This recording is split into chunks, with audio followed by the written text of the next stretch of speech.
स्वागत है आपका फिर से एक नया वीडियो में। तो प्यारे बच्चों, आपको बता दे, जो आज का जो क्लास होगा आप लोग का, वह हिंदी का क्लास 10th का, याद रखना, क्लास यानी कि 10th का पाठ कितना है, 8। ठीक ना। क्लास 10th का जो हिंदी है उसका पाठ कौन सा है, 8 है। ठीक ना।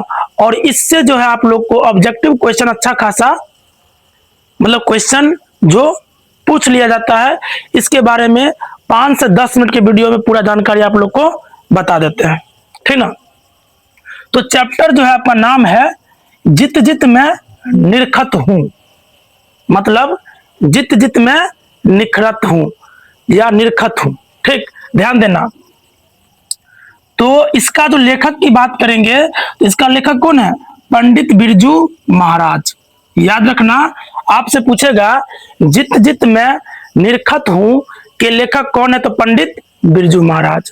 अगर आपसे पूछता है यह पाठ की कौन सी विधा है, तो याद रखना क्या है, साक्षात्कार। क्या है, साक्षात्कार है। ठीक ना।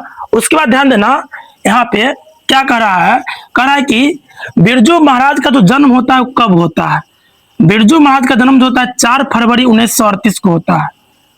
4 फरवरी 1938 को बिरजू महाराज का क्या होता है, जन्म होता है। उसके बाद कहाँ होता है, स्थान कहाँ है, तो याद रखना प्यारे बच्चों, कहाँ है, लखनऊ। ठीक ना। यानी कि उत्तर प्रदेश के कहाँ होता है, लखनऊ में होता है इनका कहाँ, जन्म। और ऐसा माना जाता है जो बिरजू महाराज को जन्म हुआ था वह किस पीढ़ी में हुआ था, यानी कि 7वीं पीढ़ी में हुआ था इनका जन्म। याद रखना, आपसे पूछेगा जो बिरजू महाराज का जन्म था वह किस पीढ़ी में, मतलब किस पीढ़ी के घराने में हुआ था, तो याद रखना 7वीं पीढ़ी के। ठीक ना। फिर क्या कहता है, बिरजू महाराज मतलब कौन थे, बिरजू महाराज कौन थे, तो याद रखना एक नर्तक थे। क्या थे, नर्तक, यानी कि जो डांसर जो होता है, ठीक ना, वह थे। और कह सकते हैं कैसा थे, कथक वाला। कैसा थे, कथक, यानी कि डांस होता है एक, ठीक ना, जो कथक डांस होता है वह ऐसा नर्तक थे। कौन, बिरजू महाराज। कहेगा बिरजू महाराज के गुरु कौन थे, तो उनके पिता। याद रखना, यानी कि बिरजू महाराज के गुरु कौन होते हैं, उनके पिता होते हैं। ठीक ना।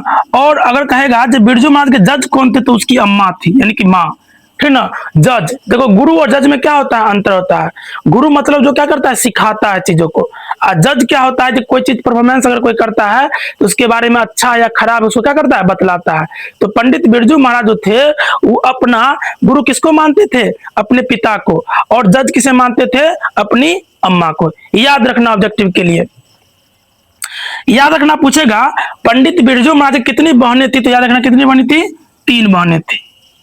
पंडित बिरजू महाराज की कितनी बहनें थी, 3 बहन था। ठीक ना।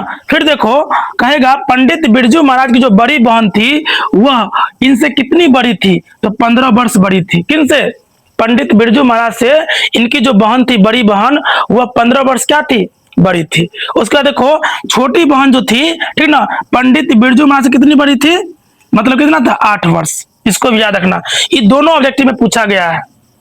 ठीक। फिर देखो बिरजू महाराज जो थे अपना सारदगी किसे मानते थे, तो बाबूजी को। अपना सारदगी किसे मानते थे, बाबूजी को। ठीक ना। मतलब इसका अर्थ क्या होता है, सारदगी का अर्थ होता है शिष्य। ठीक ना। यानी कि शिष्य, यानी कि बाबूजी को अपना क्या मानते थे, गुरु मानते थे। ठीक ना। उसके बाद देखो यहाँ पे क्या है, यानी कि तालीम, यानी कि पंडित बिरजू महाराज ने तालीम जो है वह किनसे लिया था, तो याद रखना किनसे लिया था, बाबूजी से। मैंने सीखा था, सिखाता है तो उसे क्या कहते हैं हम लोग, तालीम कहते हैं। जो सिखाना मतलब सिखाया जाता है उसको। ठीक ना। तो उनके बाबूजी द्वारा क्या किया था, इनको तालीम दिया गया था। इस बात को भी याद रखना। ठीक ना। फिर देखो बिरजू महाराज ना कितना वर्ष के थे, 27 वर्ष के थे। कितने वर्ष के थे, 27 वर्ष के थे। तो उनको एक अवार्ड मिलता है जिसका नाम है संगीत अकादमी पुरस्कार। ठीक ना। संगीत अकादमी पुरस्कार जो है इनको 27 वर्ष की उम्र में मिलता है। इस बात को याद रखना है। ठीक। देखो यहां से याद रखना पंडित बिरजू महाराज के चाचा का क्या नाम था, तो याद रखना क्या है, शंभू महाराज। ठीक ना। कहेगा पंडित बिरजू महाराज के चाचा कौन थे, तो शंभू महाराज। ठीक ना। फिर देखो कहेगा पंडित बिरजू महाराज के जो रिश्तेदार थे एक, ठीक ना, वह कहाँ रहते थे, नेपाल में। क्या रहते थे, नेपाल में रहते थे, ठीक ना। और नेपाल में जो रहते थे तो उनका क्या नाम था? झुम्मक लाल। क्या नाम था उसका? झुम्मक लाल था, ठीक ना। और संगीत भारती जो लेकर आने वाले व्यक्ति था, ठीक ना, जो लेकर आए थे किसको? पंडित बिरजू महाराज को। क्या नाम था? कपिला जी। क्या नाम था इसका? कपिला जी नाम था। फिर देखो, बिरजू महाराज मात्र कितने वर्ष के थे? 9.5 वर्ष के। 9.5 वर्ष के थे तो इनके पिता का क्या हो गया था? निधन हो गया था। सोच लो, यानी कि मात्र 9.5 वर्ष की उम्र में ही इनका पिता जब थे नहीं, 9.5 वर्ष के थे, इनके पिता क्या हो गया था? देहांत हो गया था। देखो, अपने पिता के साथ बिरजू महाराज ने कहां पे अंतिम प्रोग्राम किया था? तो याद रखना, कहां किया था? मैनपुरी में। कहां किया था? मैनपुरी में। इस बात को याद रखना है, ठीक। अगला का देखना, 13वीं, यानी कि जब उनके पिता मर गए थे ना, तब पंडित बिरजू महाराज के घर में ना 13वीं करने के लिए यानी कि रुपया पैसा नहीं था। तो इस बीच, इस दरमियान क्या किए थे? 2 प्रोग्राम किए थे। कितने प्रोग्राम? 2 प्रोग्राम किए थे। तो इनको क्या मिला था? 500 रुपया मिला था। कितना रुपया? 500 रुपया जो दिया गया था, इसी 500 रुपये से क्या किया गया था? इन्होंने अपने पिता का क्या किया था? 13वीं किया था, ठीक ना। आगे देखो, आगे आप लोग से क्वेश्चन सब्जेक्टिव में पूछ देगा, याद रखना 2 नंबर में, ठीक ना। जो लखनऊ तथा रामपुर से बिरजू महाराज का क्या संबंध था? लखनऊ तथा रामपुर से बिरजू महाराज का क्या संबंध था? तो याद रखना प्यारे बच्चों, इसको बनाने के लिए लखनऊ में जो था, कहा? लखनऊ में बिरजू महाराज का क्या हुआ था? बिरजू महाराज का जन्म, ठीक ना। और रामपुर में क्या हुआ था? रामपुर में इनकी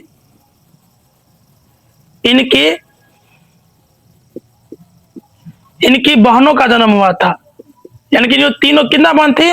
3 बहन, ठीक ना। इन तीनों बहनों का क्या हुआ था? रामपुर में जन्म हुआ था, ठीक ना। और इस बीच क्या होते थे?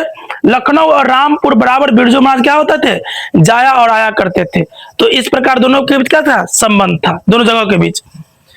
आगे देखो, अगला क्वेश्चन है, बिरजू महाराज के गुरु कौन थे? उनका संक्षिप्त टिप्पणी देना है या पर्ची करना है। ध्यान रखना, पंडित बिरजू महाराज के जो गुरु थे वो उनके कौन थे? उनके पिता थे, ठीक है ना। उनके कौन थे? पिता।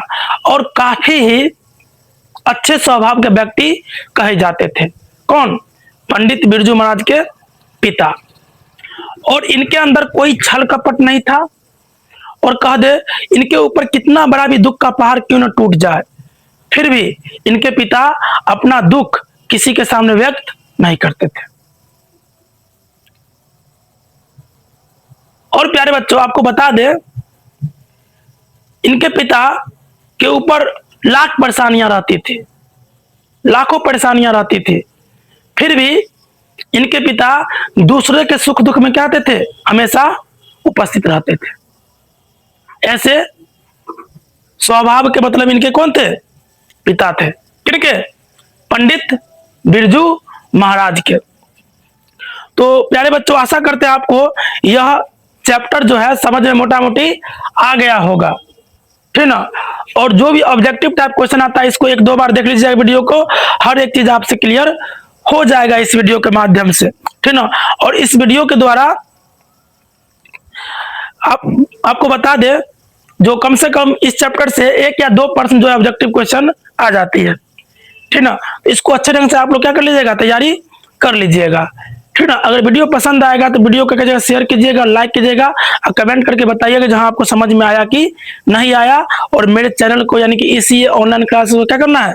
सब्सक्राइब कर लेना है, ठीक ना। मिलते हैं कल एक नया वीडियो में, तब तक के लिए धन्यवाद।